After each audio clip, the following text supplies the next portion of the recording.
ACV MTG is so back, baby. We're back. The year of the Pro Tour. Our year of the Pro Tour. ACV MTG. ACV MTG, the lunchbox. ACV MTG, the car. ACV MTG, the Tesla wrap. ACV MTG, the flamethrower. We should get samurai swords made that Right. say ACV MTG.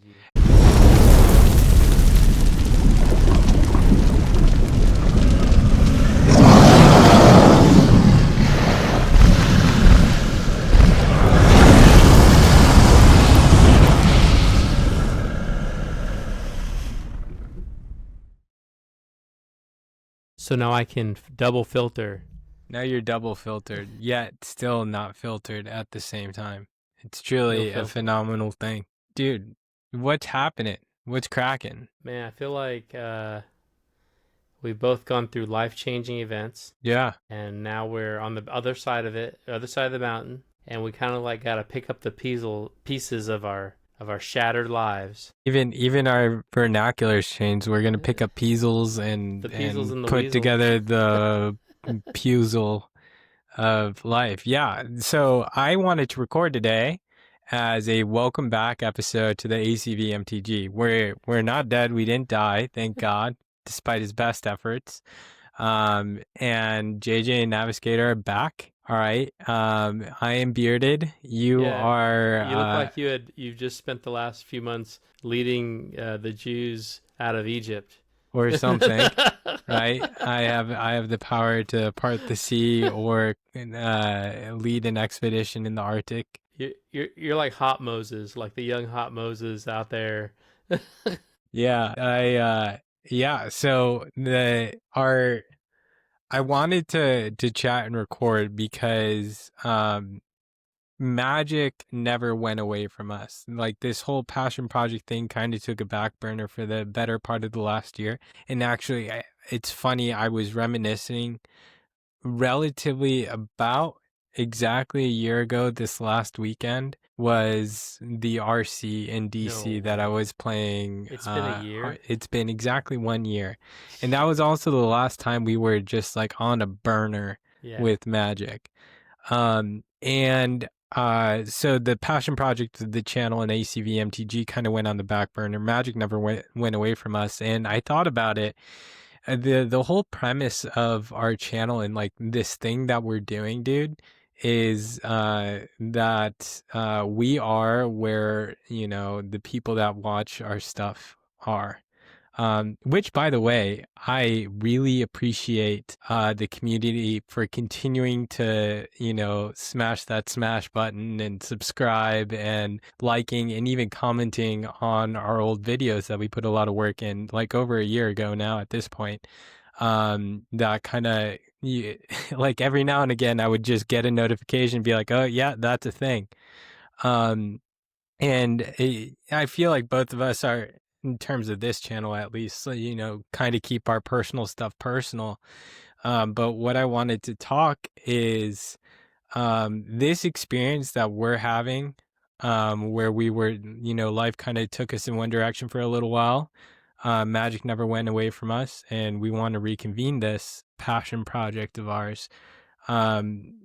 Is that this experience is one that a lot of people that have the same enjoyment of Magic go through. And I feel like it's, you know, sometimes it's talked about and it's, maybe it comes in different forms. Maybe it's Burnout, right? Because we're going to have, you know, K-pop Demon Hunters, the Magic set, or maybe, you know, you have some kids or whatever, and Magic just sticks around. And what I wanted to ask you, JJ, is when these life events happen that kind of pull, you know, this your that demand, you know, we have finite resources of time and money that put additional demand on those finite resources. How did you keep Magic going in the past year for you? And then I could talk about what I did. Well, so kind of to recap, where we left off was at the RC. We were,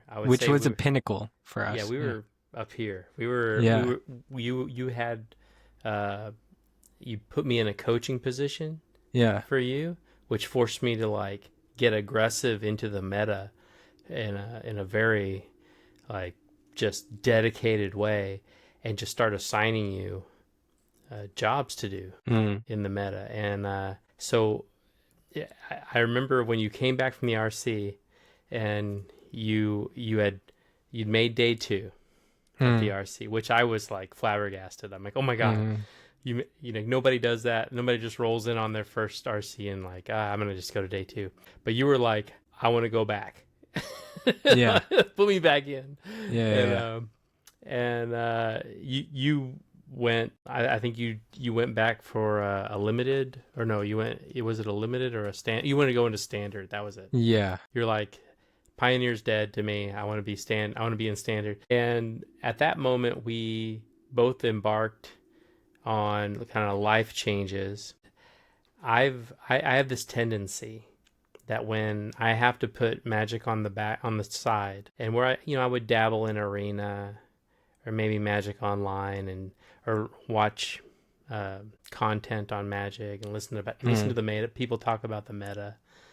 Uh, I I shift into my old trusty deck builder mindset, Mm. and I pull out my commander decks, and because it's a very convenient way to stay connected, where you Mm. have, because it's like an old friend. I think you have old commander friends that you pull out, and you're like, you know what, I'm just gonna get a couple of upgrades on, just make, add some new things in there, make it, and it keeps you kind of the juices flowing for Magic the Gathering.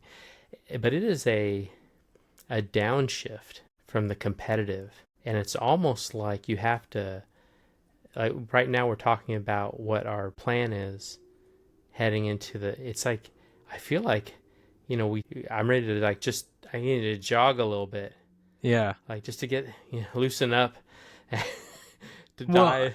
I wanted you to talk about it because your way.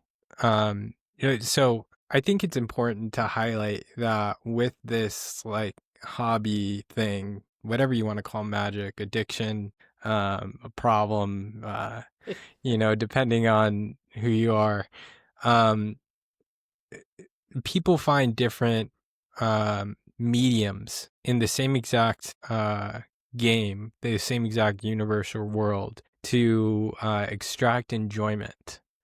Um, and I think for you, from what I've seen over the course of our relationship, is like you are the eternal tinkerer, right? We've made fun of your Timmy tendencies in the past, but I feel like that at its core is what you really enjoy about magic.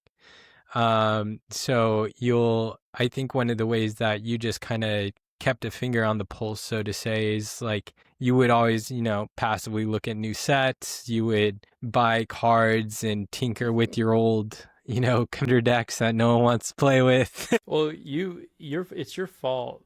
The majority of the money I spent is your fault, because you wanted to do standard, right? And we know Yeah. standard is taking over the competitive scene, Hmm. and you want to stay competitive. So I had that in the back of my head, and every time I saw a standard deck kind of come to rise up, a Yeah. competitive deck, I would, I'll just order, I just get a few of those cards here. Yeah. So I just ended up with this giant stack of, until I could play them for the first Right. time, this giant stack of standard legal Staples competitive staples. that come up along, and you're tinkering and you find enjoyment that way. And we'll have like 1-off, 2-off conversations every week or so, or send each other a meme when it's not about jujitsu, about what is currently happening in the magic world. If I came to jiu-jitsu, we'd probably stop playing Magic altogether. We would just do, but then I feel like our relationship would be different. We'd be sizing each other up in different ways. Yeah. And that's just one really good way, and I think a very sustainable way to enjoy magic on the long run. I remember one of the tips you gave me when I was starting my collection. Back in the day, I was, whenever I asked about a card, for some reason you always had it. And one of the things that you said, that I started doing was like, hey, every time there's a set release, at the bare minimum, I just buy, the full set of commons, uncommons, the 4-ups. You can find them on eBay. Card shops will do it from all the product they bust open to try and find the rares and whatnot. Um, and it's like, 70 bucks, 80 something if it's like a super premium set or a limited release set. And it's a very, very sustainable way, I think, to be able to just like have the tools that whenever you turn back around, in our case, to go back into the competitive Magic scene, you already have some sort of foundation there. Like I feel like it's super sustainable. That said, like if you don't have the $70 or $80 to put into the hobby, once every, even at this pace where it's once every 2 months, it feels like, Yeah. right? Maybe you should evaluate if this is the hobby that you It's want to put your fast and money into. furious. It is Yeah. fast. It is fast and furious. And maybe like, paper Magic isn't the play. Maybe it's free to play arena if that's too much of a commitment. I stopped doing that for a little while because I was I I would find myself ordering a play set of cards and then I already Yeah. own those. I would have like once I think I ordered like I better order a couple extra play sets of these Yeah. uncommons that are really rares. Well, the thing is, you pointed out really well, is pretty much every single set is going to have some staple uncommon that comes out, and it'll more or less pay for the box. If there's two, you're definitely covered. I think of the stock ups, of the up the bean stocks, of the, you know, insert things there of the similar variety, right? Um, but for me, when we're talking about how we kept in touch with Magic, I find great enjoyment in the game in the competitive world. Like, I that this is part of the reason why like the whole IP thing, like versus Beyond being a part of Standard, never really bothered me. Because it's like, all right, it's Magic cards. This is the same game, same text, same rules apply, right? It's maybe wacky art, but that's one of the things. If you remember when you were teaching me how to play the game, you're like, because I was skeptical, I wasn't really into high fantasy or any of that. Just like, hey, ignore the Mm-hmm. names, ignore the art. Yeah. Just like these are really complicated chess pieces, right? And so I always found great enjoyment in the competitive aspect, and to Hey, play. just out of curiosity, Yeah. were the names and the art distractors for you when you first started? Was it like was did it add confusion to the whole game? I wouldn't say it added confusion, but I think without that kind of frame of thought of like, hey, just don't even worry about it. Just see if you enjoyed the game for the game itself. It would have added to like the obstructive bias for me to enter the game of Magic, right? Like, I mean, shoot, dude, like I'm a closeted nerd for most of my life, right? Like, I always enjoyed this stuff. I always watched the movies and the sci-fi, and huge Lord of the Rings fan, and read the What was that books. game we played? Magitech? Like, Magitech Chronicles, yeah, yeah, when we Magitech did that Chronicles. RPG. There Yeah, was like a well, learning curve on that where but once we got past the learning curve, it was yeah, and it's learning to enjoy the game for the game itself. And also, yeah, I feel like the more matured I became as a younger adult, the the less those kind of biases affect me. Like, I don't care what you think, I like this. So, you know what I mean? yeah. But maybe that's important to say out loud because, maybe some people are ashamed, right? Or they Yeah. feel like they need to hide a part of themselves. Like, I was like I yeah. wouldn't reveal my game playing until uh, I confirmed that there was a nerd relationship. Right, until there was like a confirmed safe space for you there. Yeah, but with all of you, it was easy. It was like I could smell it on you. That whole group of friends Yeah. was like, oh yeah, these are my people.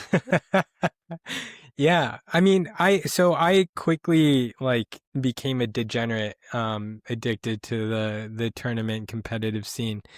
And the way I kept in touch, honestly, with Magic over the past year or so, after, I'd say a pinnacle for what we're trying to do at the RC, like making it to the RC, making it to day 2 of the RC, being like, hey, dude, like if I had 4 or 5 more wins, like that's a Pro Tour invite. I'm like, wow, that is in reach. Right? So, That is in reach. and your stories of the RC were, Yeah. it was exciting because when when me and you met, I was not competitive in any way. Mm. I would take my great idea deck and take it to play games and lose terribly. And I would do the weird thing one time and I'd be like, high fiving myself. Like, look, Danitha did the thing.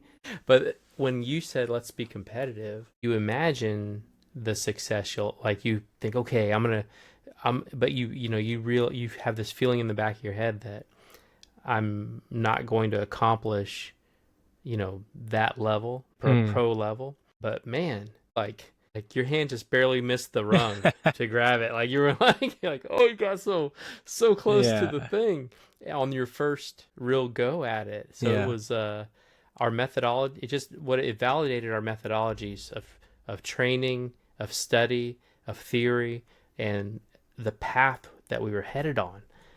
So it was invigorating. Like, oh, we're just as good. We could be just as good as these other teams. I might not be the person winning the game, but you pushed me to like top 8 game. I had never top 8 at anything, and I'm all of a sudden I feel like I could walk into an RCQ and go, oh yeah, I'll top 8. And I could feel confident doing that, uh, where I hadn't before. Yeah, and what I think what we did well is I think we both we designed our enjoyment of the game, or how we approach the game rather, around um around an objective, or a series of objectives that appear to how we derive our own personal enjoyment of the game. Right? Like I said, you're a tinkerer. You're like whether that's with individual cards, the Timmy decks that we make fun, or the Timmy ideas that we make fun of, they're really just tangible manifestations of like playing with strategies and theories in your head and wondering, can it make it work? Can you make something work?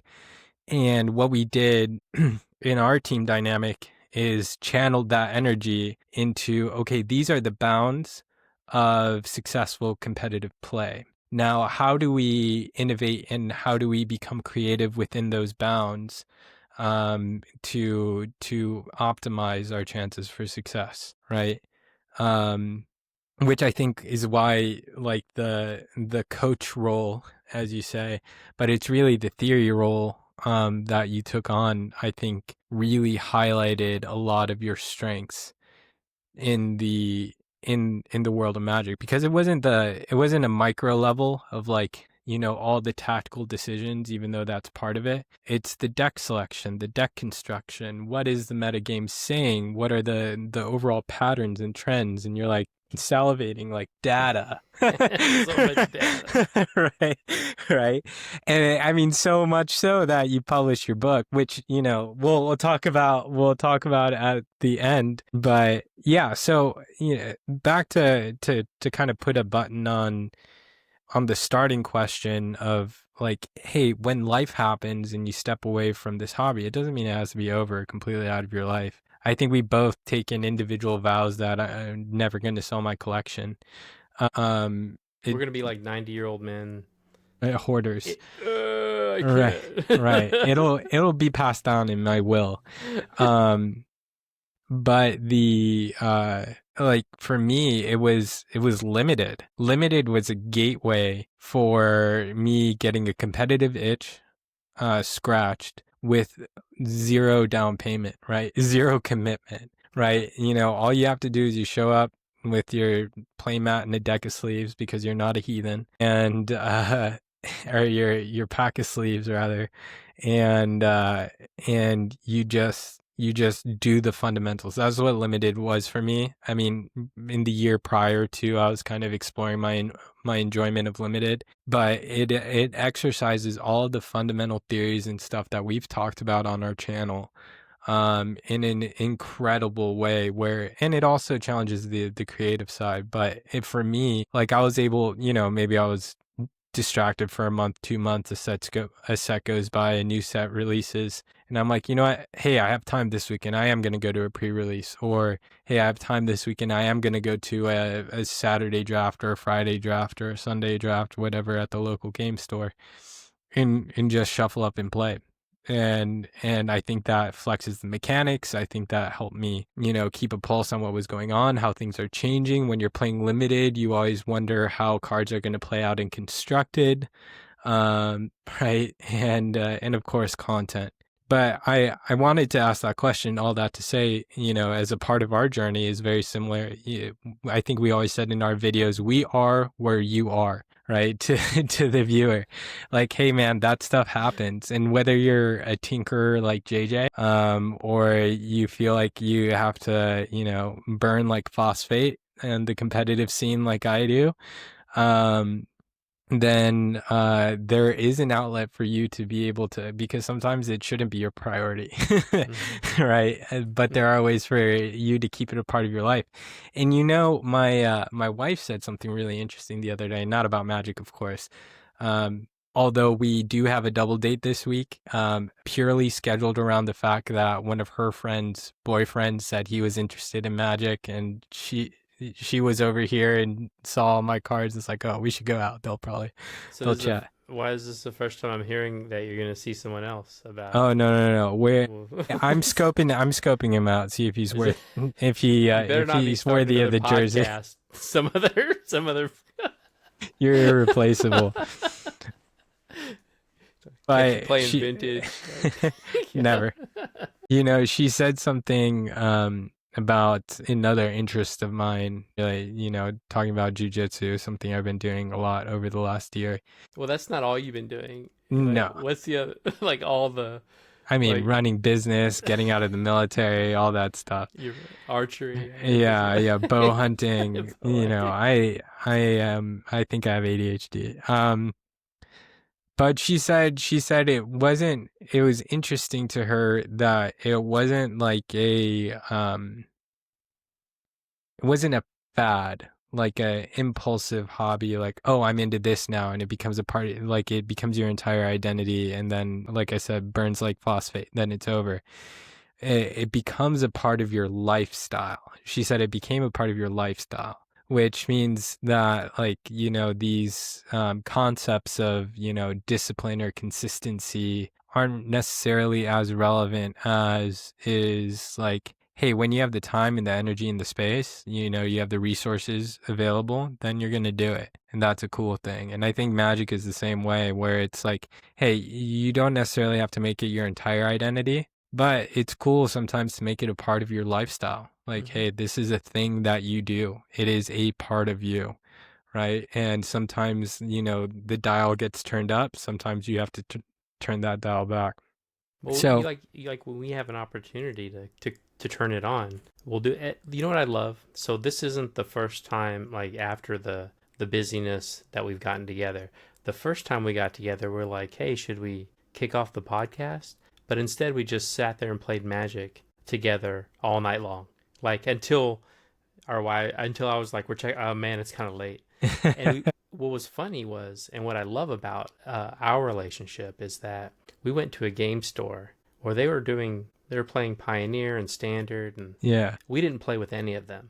You and I sat there in the corner and played each other for hours, and it's because we put this game in its place. Like, it comes, the game, the fun, the game, the enjoyment of it needed to come first. Like, that needed to be first. And sometimes we have to put it in its place and, like, put it on the side because our families demand stuff from us. But when we have time and the opportunity and the coast is clear, I thought it was great how we tumbled to the floor and just playing a Magic game broke out. That's a joke, because we used to play on the floor of, like, wherever we were. It's like, if let's just play right here on the floor. We did it at Comic-Con even. It's actually, that's a really important thing to highlight. If I were to derive, like, principles for making magic a part of your lifestyle, making it a part of you is first and foremost is you having fun with the game. Whatever. I mean, between us two, there are two different ways that we derive our enjoyment of the game. For other people, it'll be different, but at the center of the Venn diagram of all the different ways you can enjoy Magic is playing the game. And when, faced with finite resources of time, whatever, the first thing that we always consistently prioritize was like, hey, we'll play. It's like, yeah, there were plenty of times where we played together and we just like never recorded anything because it was like, hey, priority is like just touching the cards that we spent our money on. Right. It feels great. It feels Yeah. great. And it's funny because I remember the sleeves were all slick. It's like, cards are flying everywhere because it was just brand new, double sleeved, like brand Yeah. untouched decks. Yeah. Like pulling them out and just throwing them all. It was they're slipping I'm and sliding everywhere. It's so yeah, I think yeah, if I would, that's a good place to tie a ribbon, put a button, slap that pig, tap the roof of the car, all those is Magic can be a part of your lifestyle. It doesn't have to be your entire identity. It's okay to prioritize life first. I think that's a responsible thing to do as an adult. Pay your rent. Yeah, yeah. Pay your rent before you buy a new box.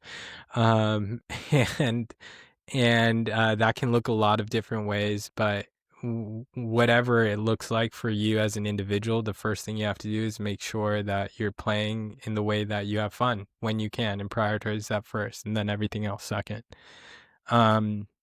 Okay, that's that. Dude, what do you think about freaking Magic right now? Well, of course. I'm making this pivot because we've, more or less successfully navigated the transitions that we've had over the past year, and we're kind of in a place where like, are we doing this? And we've declared 2026 is the year we begin the run again.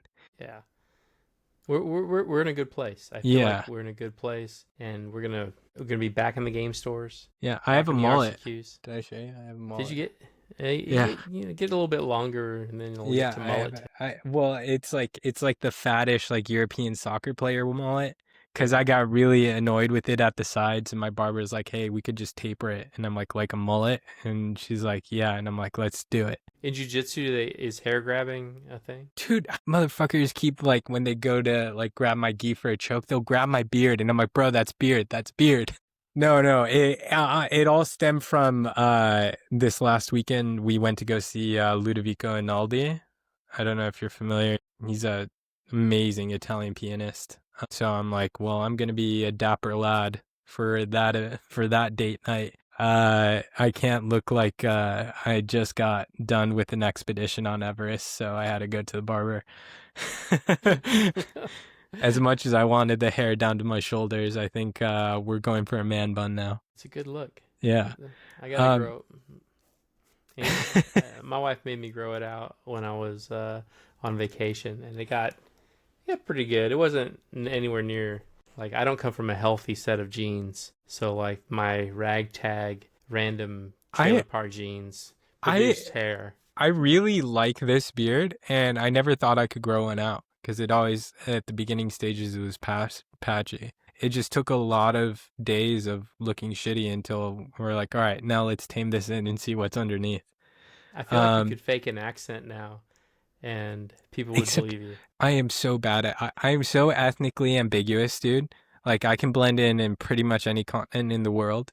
But I am so god awful at it. I even speak multiple languages. I am Yeah, so bad at accents. Like I'm pretty sure like statistically I can communicate with somewhere like 70% of the world. yeah. I am so bad at accents. Well, that's part of that's actually very much a part of your personality is your grounding in reality. Like that's like I'm not going to say what you did for a living, but that helped immensely to make you very good at that job, where you were through the muck and mire of doing something.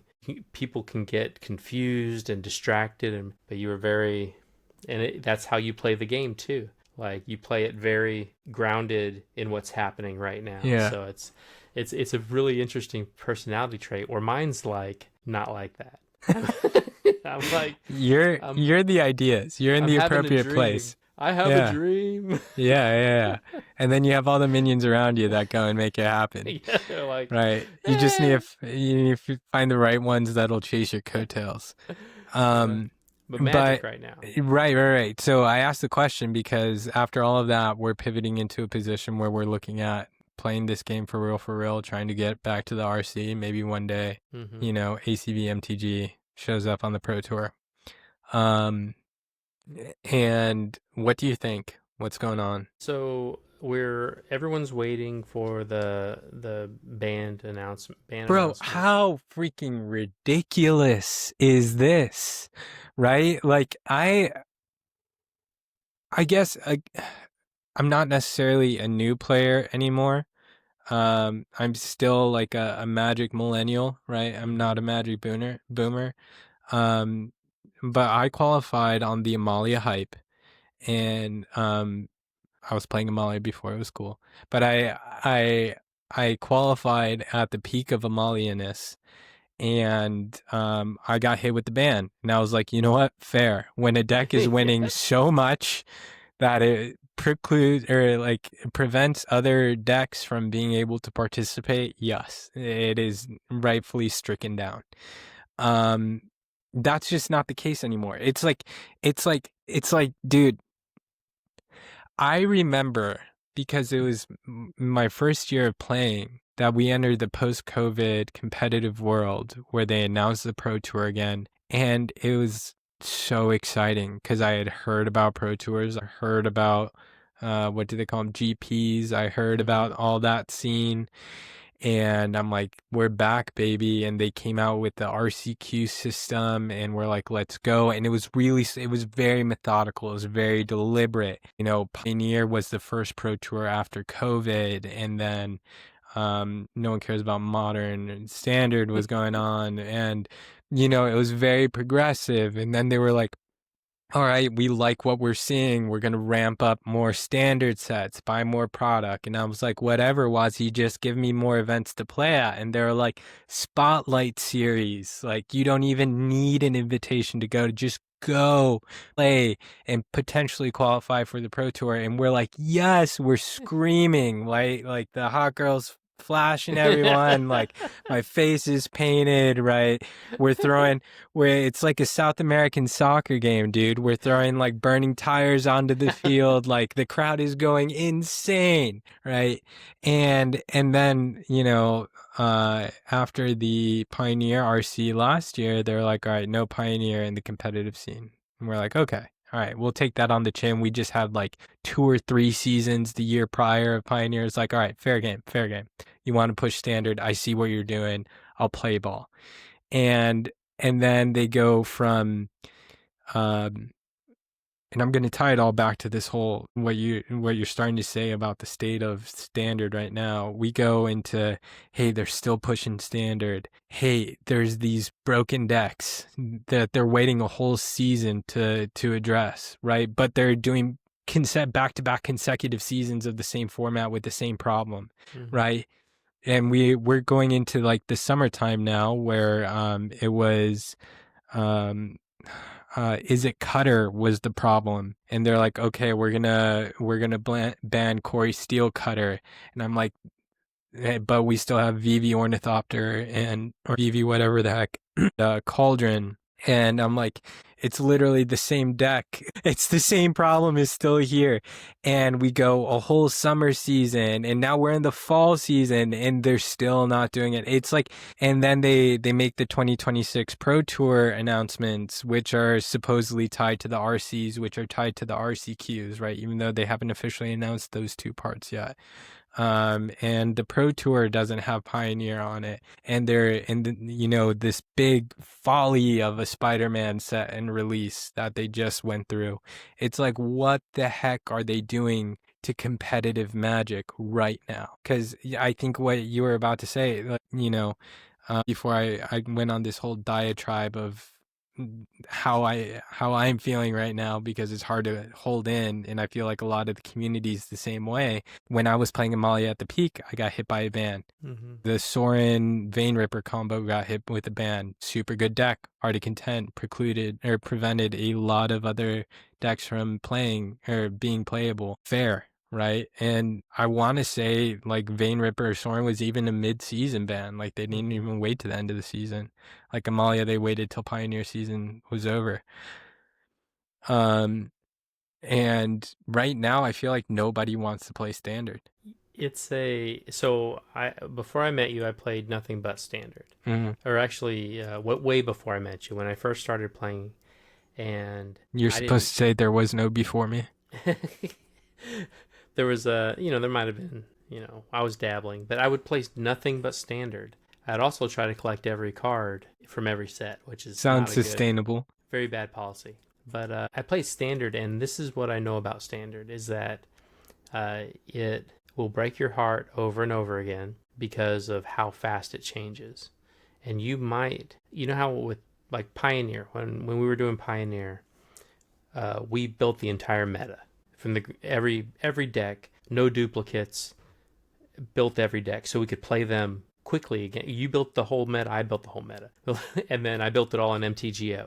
Yeah. And that investment Not is financial advice. yeah that but that investment is like still 90% good Yeah. in that eternal format of Pioneer. In standard, the cards I bought while I was waiting to play, some are no longer viable. Some, even no matter what I paid for them, it goes away so fast, and the meta moves on so quickly that it's a disappointing way to play, because the effort you put into, like, we put so much effort into learning each deck, not just our own deck, but every other deck in the meta. In a meta that shifts on a dime, a new card comes out which brings up an entire new deck, which overshadows half the meta or changes the meta in this direction. Oh, look at all, we have like 3 different fast mana, like fast red decks in the meta in standard right now, and each one of them does a different thing, and it's like overshadow. I'm glad they got rid of Corey Stillcutter. That was like a little too much. They should have got rid of Vivi. Well, I actually want to give you some pushback on that. So, Yeah. 2 things. One, the advent of the 3-year standard rotation. I think I would argue actually makes the metagame of standard more stable on a macro level. Because decks will exist and continue to be at the peak of whatever they're at, until something is printed that disrupts that chain, or something is banned that disrupts that chain. And I think the reason why people don't want to play standard right now is because you have the same deck. First it was with the Corey Steel Cutters, now it's with Vivi and Cauldron. But I would say, I don't know, 80-90% the same cards. Those, excluding those. It is just objectively dominating the field. And I mean, the most recent Spotlight series actually was a deck designed to beat it, but that won the whole thing. It was a super cool mono red build. But I think people, that generally makes people shy away from competitive play, because it's like, I remember I went to opening weekend RCQ of this season, just like to dabble, and I didn't do well at all. But everyone, the consensus was, it's like, hey, if you're not playing Izzet with a game plan to just beat other Izzet decks, you're probably in the wrong. And I think when you're in that type of metagame environment, it's not a good one. The second part that I wanted to push back on was, let's see, it's the 3-year rotation, and we'll put a pin in it because I have short-term memory. All the Brazilian Jiu-Jitsu Yeah. chokeouts. Yeah, we got a lot of stuff going on. We've lost circulation to my brain. But yeah, I mean, mostly like to the point of like, hey, it's really hard to keep up with, I would argue it's actually the opposite. It's easy to keep up with, but the answer of what's going on right now is very boring. Well, too, if you look at it from a business perspective for Wizards, is if they have there's a reason they want standard front and center, right? Right, and I They get want that. They're printing all these sets in standard. They want people to buy and play those cards. So in order to entice people to buy the new set or to risk buying product and then opening box, they need to install kind of power creep intentional. Yeah. So make the previous set obsolete, Mm. or make the new set so attractive in a different way, like with the Spider-Man. Oh look, it's like the Transformers one where you gave me all the Transformers for my birthday, and I was like, these aren't like nobody's playing these. Right, I because it loved was it, only but I in loved it. Commander. Like I couldn't even take them out of the blocks that you put them in. Like they're like, oh, these are fantastic, and I go and I touch them every once in a while. But but like, so there's only a couple ways business wise they can affect the market, and power creep is one of them. They need to make previous sets a little bit obsolete so the new set will mean something and people will want to buy it. So if it's if the target's Pioneer, they have to go through standard to get to it. The thing that bugs me about the lack of, or the perceived lack, still not official yet, but the more than likely lack of attention to Pioneer is Pioneer, in my mind, is the most affordable entry point into the Eternal formats, period.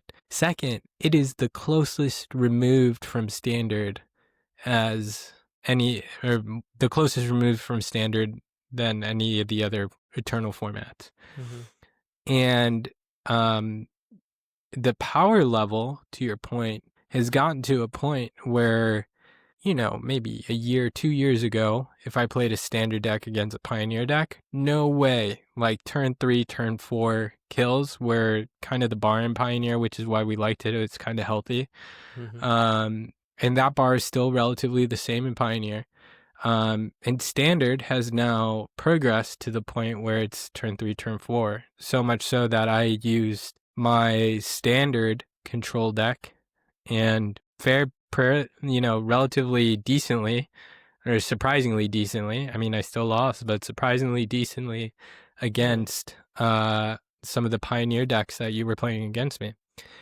So like even from that business argument, it doesn't make sense to me because Pioneer is a way for people to buy, continue to collect cards, and to continue to buy. Newer players are not playing Modern unless they're just dedicated to, playing competitively, and then it's, hey, whatever's in season, I'll do it. Like a hunter, right? Whatever's in season, and Modern doesn't really incentivize the purchase of standard cards. Modern incentivizes the purchase of Modern Masters and the remaster sets, right? Modern Horizons. And Modern Horizons, yeah. All that stuff. Which is the icky part to me. Like, I get it. You wanna be able to speak to your enfranchised fan base, be like, hey guys, look, Magic Boomers, we're still playing Modern, right? And that's a path to the Pro Tour. However, they're gonna, add the insult of all the, worlds, universes beyond, right, to it. So it's like the enfranchised fan base isn't your goal target. Like, that's why I'm like, well, who are you trying to speak from a business perspective? Like, it doesn't make sense to me. Yeah.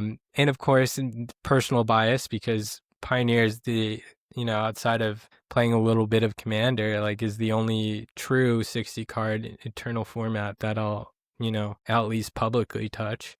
And well, I mean, you could slowly work your way into a Modern deck. I have a Modern deck, and I've played it, and I'm like, I don't want to do this, right? So as you go further back in time, the games you play are more well defined. Yeah, like you're getting that's the defined outcome, I think, is my problem with it. And not to say that there isn't skill involved, that there isn't the same amount of thought process. It just happens so much quicker. I feel like the enjoyment is less. Hmm. Um, And that came out in our testing when we were before we really started working towards the Pro Tour stuff. We were trying out Pioneer decks, and I would have a deck like Greasefang, and I would bring after Wednesday Night Magic or something, I would put it away and not want to play it again because like it just did the one thing. You yeah. just did the one thing over and over again, and if it didn't do the one thing, then I lost, and it just a joyless game. Mm. Joyless. And then I couldn't play Amalia effectively, mostly because I didn't like. Maybe it's the combo decks I don't like. I didn't. Yeah. I naturally don't like combo decks because of the nature of the gameplay, where it sets off a thing that happens, and I understand the effectiveness of the win condition, but And it's the nuanced lines to it, you were like, and meh. no, just zero hard. And I remember I took it to an RCQ, and it was two draws in a row. Yeah. I drew the game twice, and I'm like, I'm just gonna stop. I'm living out my nightmare. But then you shift to like mono green Yeah. and nothing but joy. I'm like having the best time of my life. Yeah. But I think there's um, the meta has to have something for everyone. Yeah. It has to be engaging. And when the meta is saturated with an overpowered deck, or with a deck that makes you not want to bring your mono green deck to the game, uh, you you feel like it's work. Yeah. You feel like I have to go to work now, and it's not a game anymore. Now it's an occupation, and I got one of those already. Yeah.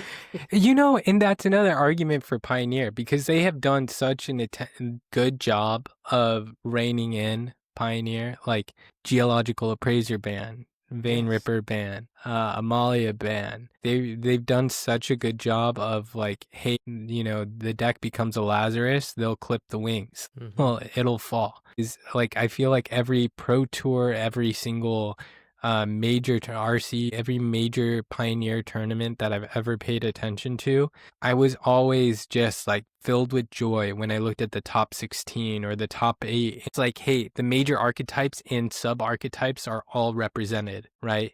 And it comes down to which archetype is the best right now, which, player has the best skill set with the sub archetype that just has a tiny bit of an edge on that particular day to win.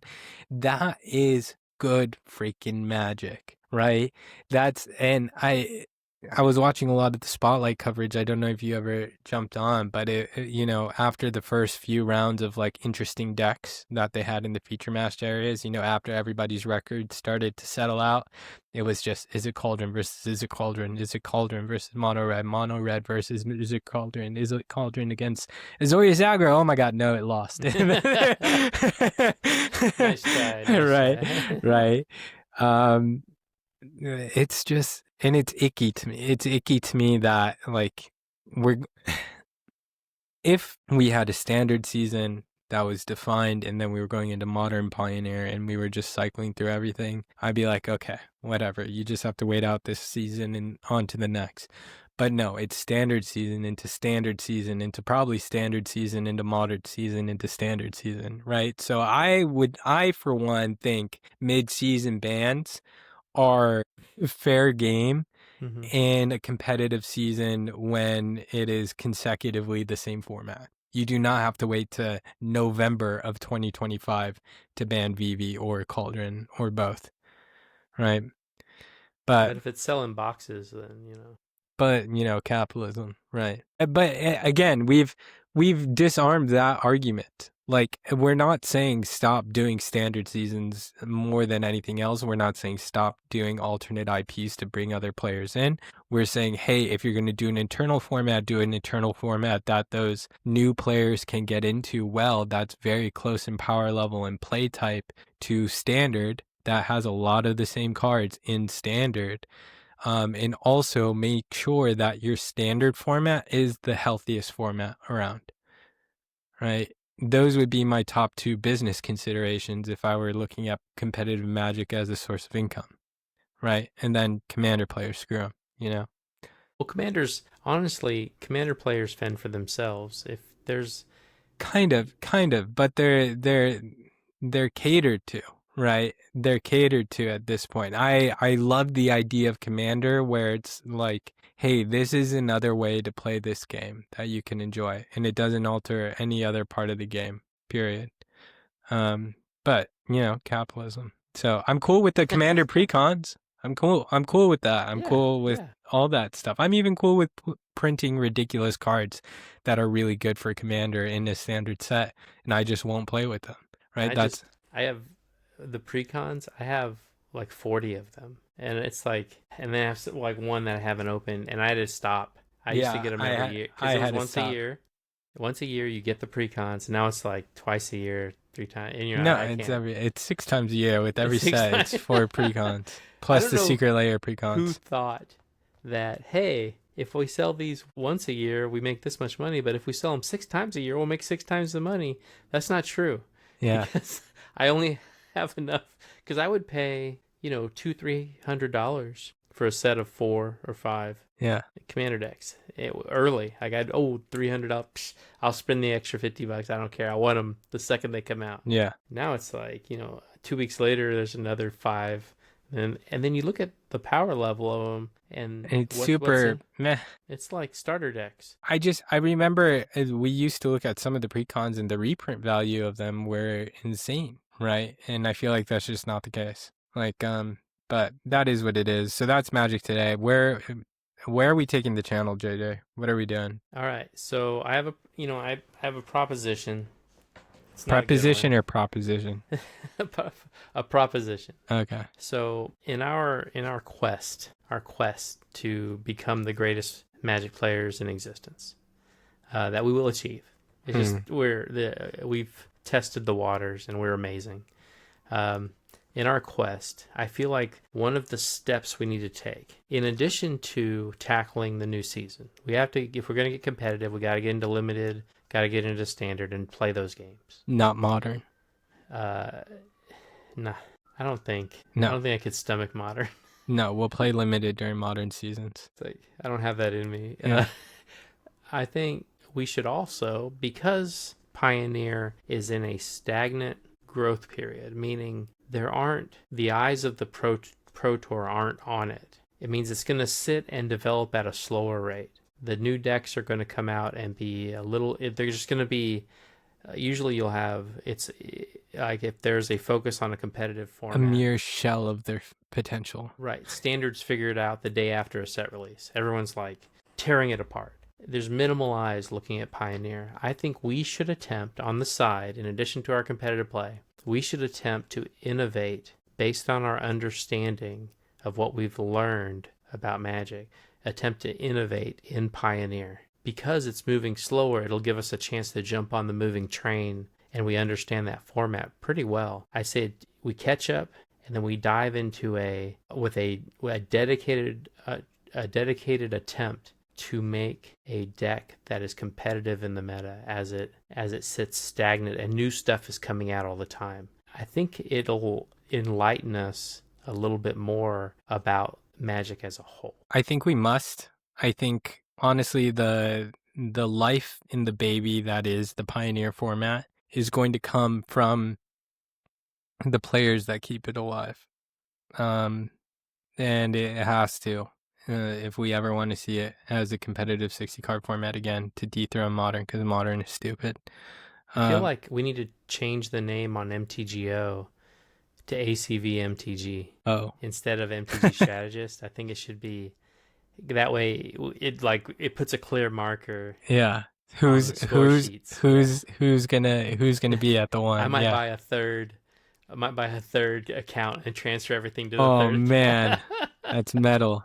I have so many accounts in Yeah. MTGO. Jeez. Yeah. And I also wanted you to talk about, so as far as the content that we're going to produce, I feel like where we live, which is something that we really enjoy doing, and we won't do it if we don't enjoy it, is in that kind of area of content that isn't really being produced in Magic a lot, which is strategy and theory for competitive Magic.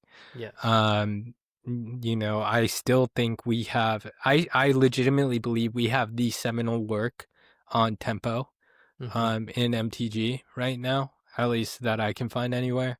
And maybe one day it'll be featured on, like, I don't know, channelfireball.com. And Brought to you by Heavy Play. yeah, Curve sleeves. right. Heavy Play. Heavy Play is the only sponsor I'd be interested in. But And we talked about Heavy Play, and I complained a little bit about their price increase because of the tariffs. yeah, I'm gonna buy from them anyway. That's yeah, how committed I am to that, helping this company stay above board yeah, during this 100%, time. Yeah. 100%. And I'll wear a T-shirt if they send it to me. Heck yeah. But I wanted to talk about how we are going to make content about stemming from the methodology that we created Yes. that got us to day 2 of the RC. I got a game for you that I'm Yeah, thinking. yeah, I think you and I should argue on, as part of a segment where we debate each other and for and against an idea about the meta. And then it's something that we set up ahead of time, where this is the idea. Give us, a week or two to collect our information, and then we you present, I present, and then we try to rebut each other's arguments to see who's right. That would be like, I think that's a very powerful way to come to a conclusion, or to maybe, you may not 100% believe in what you're arguing, but you will want to win. what is what do we call that segment? Let's see. Violent minute. Choose. That's a good question. Like, what do you call it? Let me ask ChatGPT. No. All right, well, we'll stay tuned. We'll Call put a it pin in something that cool. one. Yeah, Yeah, we'll we'll call put it a pin cool. in that. Think of an And amazing name. yeah, it'll be legendary. And also the book of the Five Rings of Magic. Yes. Okay. The Five Rings. So, I love what we've built so far into the Book of Five Rings. My intention, and I hope that is something we do together, is to expand this more with what we've learned over the last year. I think the production of it came before the proof, right? We had ideas, but I think now we can go back to the book. It's like the documentary series that they record leading up to something, and like, oh, hope this turns out well. And Yeah, then yeah. the thing turns out well. It's like, all right, Netflix special. I mostly wanted to inspire you. That was in the middle of coaching, right? I wanted to inspire you to like dream. Like, it was more of like I was caught up in the momentum of like preparing for the RC. Yeah.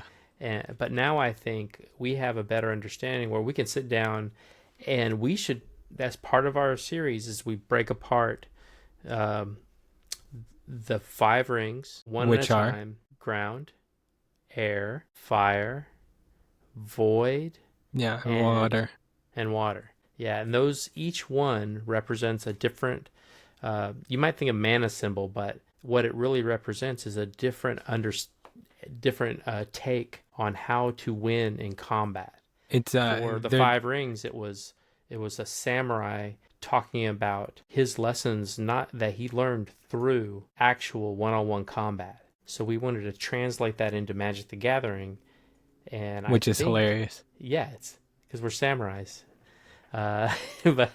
But in that translation, I think we can do it really, really well, much better than like our first draft. Yeah. The first draft's like a collector's edition. Yeah. You have one, I have one. Do you have it around you? I don't. Mine's somewhere in my bookshelf. I think I actually took it to work. That's funny. That's great. Required reading. Yeah. It's what it is, it's what's his name? Miyamoto Musashi. Yeah. Musashi, His essentially it's his guidebook that he wrote that is a path to mastery. Just period. Obviously it was to combat, and the way the samurai when he wrote it and for whom he wrote it. But the application is, I think, the same. People quote the Book of the Five Rings all the time and everywhere in life because it is fundamentally a path to mastery.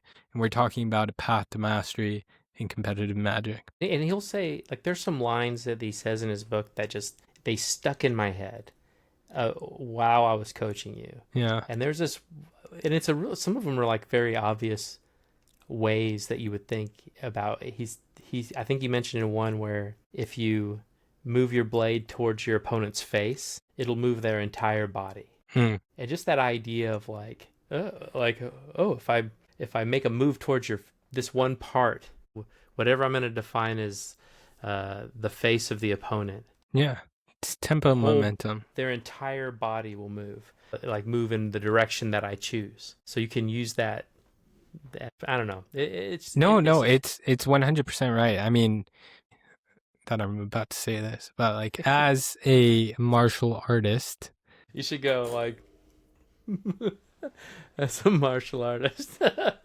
um, no, as that's something that actually I've learned to practice, quite literally in the sense that where the head goes, the body goes, and understanding the efficient uses of leverage in particular points in the application of technique over strength helps you manipulate your opponent the way that you want to manipulate them. And I think in a if I were to highlight that in any one way, in Magic, it's our concept of tempo momentum, where the motion of the leverage is the value of the tempo momentum.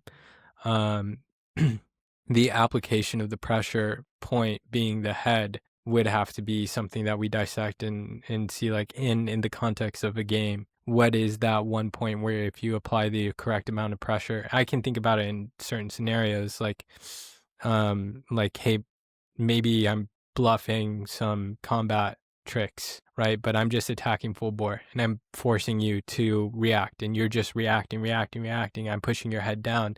Then you can effectively enact your game plan. Even though I might be slightly suboptimal in my gameplay, you are still playing to my game, right? But yeah, so we'll expand on the Book of the Five Rings. Yeah, And and we'll integrate our understanding of tempo, integrate our understanding of competitive Magic on every level. And I think this will probably be a good. We could hash out some of the books. Yeah, here. That's exactly what I'm thinking, because I like the format where it's dialogue. Like, especially as we're trying to bring this content back up, the editing behind some of the stuff that we've done in the past takes a lot of time. Yeah. A lot of time to make all this stuff, and I'm cool with it. I love it. I just don't know, I'd rather get our own tempo going, our own relative tempo game at a higher pace, so that that editing stuff can come later. And I think this format of just having the dialogue on certain topics is going to be really great, especially because of the amount of work we already have back in. So ACV MTG is so back, baby. We're back. All right. 2026 is going to be the year of the Pro Tour. Our year of the Pro Tour. ACVMTG, ACVMTG the lunchbox, ACVMTG the car, ACVMTG the Tesla wrap, ACVMTG the flamethrower. We should get samurai swords made. That's right. ACVMTG. Actually, it's funny. There's a jiu-jitsu coach that when he promotes people up to higher belts, he gets them like different custom-made daggers. Really? It's so badass, dude. Because it's like a weapon, like something that a master is giving his student, like in recognition for, becoming an assassin or something. We should have that. Dude, this is literally what I'm saying. Like, for every time ACVMTG makes like some sort of tournament finish, like some sort of finish, not necessarily a win, it's like we should get like a dagger or something to like to memorialize it. That's badass. We're so back. All right, let's go play some Magic. Let's do it. All right.